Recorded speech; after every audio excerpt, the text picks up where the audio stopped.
BSc part second year के सभी विद्यार्थियों का केमिस्ट्री की ई क्लास में स्वागत है। फिजिकल केमिस्ट्री की सेकेंड यूनिट चल रही है अपनी, और सेकेंड यूनिट का आज टॉपिक है कार्नोट चक्र की दक्षता। कार्नोट चक्र के बारे में अपन पहले पढ़ चुके हैं।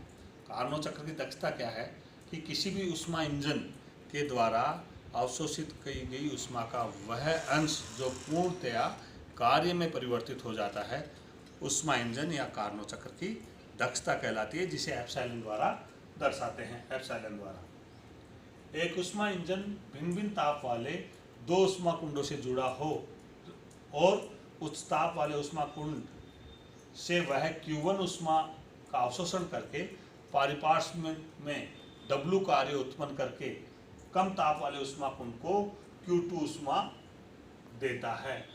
अतः ऊष्मा इंजन की दक्षता होगी एप्सिलॉन बराबर W/Q1, या W हमें मालूम है किया गया कार्य है जो कि Q1 माइनस Q2 के बराबर होगा, और ये Q1 है। और हमें कार्नोट चक्र के द्वारा मालूम है कि W/Q1 का मान होता है T1 माइनस T2/T1। तो समीकरण 1 और 2 से दोनों इक्वल होंगे, अर्थात एप्सिलॉन बराबर T1 माइनस T2/T1। ये किया हमने। ये उस ताप वाला कुंड है, ये निम्न ताप वाला कुंड है, ये T1 ये T2। ये ऊष्मा इंजन है, इससे Q1 ऊष्मा ग्रहण करके W कार्य उत्पन्न करके इसको Q2 ऊष्मा दे देता है। ये तो स्रोत हो गया और ये सिंक हो गया। जिसे ऊष्मा ग्रहण की जाती है वो स्रोत, और जिसको ऊष्मा दी जाती है वो सिंक। T1 का मान T2 से अधिक होता है, अतः एप्सिलॉन का मान सदैव ही धनात्मक होना चाहिए। साथ ही हम समीकरण से देखें एप्सिलॉन बराबर Q1 माइनस Q2/Q1, तो इसको हल किया तो ये समीकरण 5 प्राप्त हुआ। अर्थात एप्सिलॉन का मान सदैव 1 से कम होगा। धनात्मक तो होगा लेकिन सदैव 1 से कम हो रहा है, सदैव 1 से कम होगा। कार्नोट में क्या कहलाती है कि यदि दो भिन्न भिन्न उत्क्रमणीय ऊष्मा इंजन समान ताप वाले स्रोत व सिंक के मध्य जुड़े हुए हों तो उनकी दक्षता भी समान होती है। यही कार्नोट में है। इसमें माना कि हमने ताप T1 वाले स्रोत व T2 वाले सिंक के मध्य दो इंजन कार्य कर रहे हैं, जो कि E और E' है। E को उत्क्रमणीय मानते हैं और E' उत्क्रमणीय नहीं है। तो उत्क्रमणीय इंजन जो E है कि अग्रिम चक्र से कुल लिया गया कार्य क्या होगा, W बराबर Q1 प्लस Q2। और इसी को हम अगर विपरीत दिशा में जोड़ दें तो लिया गया कार्य क्या हो जाएगा, माइनस W बराबर माइनस Q1 माइनस Q2। ये दो ऊष्मा इंजन है, E और E' उत्क्रमणीय और अनुत्क्रमणीय। ये T1 ताप और ये T2 ताप, ये स्रोत है और ये सिंक है।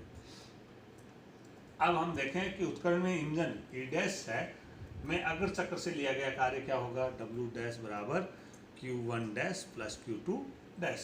अब जो इंजन है E, उसको विपरीत चक्र में चलाकर, विपरीत चक्र में चला हुआ है, विपरीत चक्र में चलाकर इसको ऊष्मा इंजन E' से जोड़ते हैं तो कुल कार्य W बराबर क्या हो जाएगा, माइनस W प्लस W'।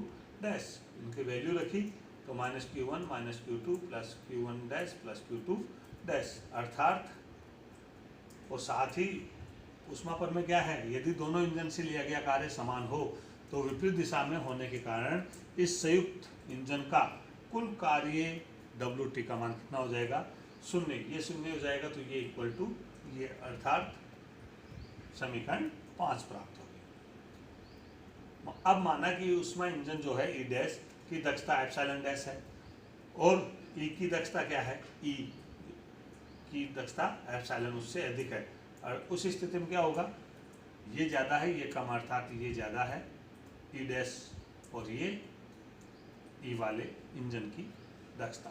और ये भी हमें कार्नोट चक्र से मालूम है कि दोनों के द्वारा लिया गया कार्य क्या है, एक समान W' बराबर W। ये और ये बराबर है, इसका मतलब 1/ये हो जाएगा, 1/ये हो जाएगा, ये रहा। और यहाँ हमने देखें कि ये वैल्यू ज़्यादा है, इसका मतलब ये बहुत ज़्यादा है और ये कम है, और अर्थात Q1 is greater than Q1'। ये तभी संभव है समीकरण 7 जब Q1' माइनस Q1 का मान ऋणात्मक हो, अर्थात उस ताप वाले ऊष्मा कुंड से ली गई ऊष्मा का मान ऋणात्मक हो, जबकि संयुक्त इंजन का कार्य प्रभाव हमें मालूम है कितना, 0। अतः द्वितीय नियम के अनुसार हम देखते हैं कि जो उच्च ताप T वाला है वो ऊष्माकुंड से ऊष्मा का प्रभाव होता है किधर, निम्न ताप वाले ऊष्माकुंड जो कि T2 ताप वाला है उसकी तरफ। अर्थात ऐसी स्थिति में Q1 डैश माइनस Q1 का मान सदैव धनात्मक होना चाहिए, और ये तभी हो सकता है जब एप्सिलॉन का मान एप्सिलॉन डैश से ज़्यादा हो, अर्थात उत्क्रमणी इंजन की दक्षता अनुत्क्रमणी इंजन से अधिक हो। अतः समीकरण 8 के अनुसार हम देखते हैं कि समान परिस्थितियों में किसी भी उत्क्रमणी इंजन की दक्षता एक अनुत्क्रमणी इंजन की दक्षता से सदैव अधिक होती है। अब यदि दो उत्क्रमणी इंजन E1 और E2 को दो समान कुंड T1 और T2 से जोड़ दिया जाए तो दोनों ऊष्मा इंजनों की दक्षता एप्सिलॉन 1 और एप्सिलॉन 2 में निम्न संबंध होना चाहिए, ये लोग वही समीकरण 8 के अनुसार। लेकिन एक संयुक्त इंजन के लिए समीकरण 9 की स्थितियां केवल उसी स्थिति में संतुष्ट हो सकती है जब दोनों इंजनों की दक्षता एक दूसरे के समान हो, अर्थात एप्सिलॉन बराबर एप्सिलॉन 2। समीकरण 10 ही कारणों में है। क्या कहती है कारणों में? इस समीकरण 10 के अनुसार देखें तो समान ताप वाले स्रोत व सिंक के मध्य कार्य करने वाले समस्त उत्क्रमणी इंजनों की दक्षता समान होती है। यही कारणों में है। धन्यवाद। आज की क्लास में इतना ही।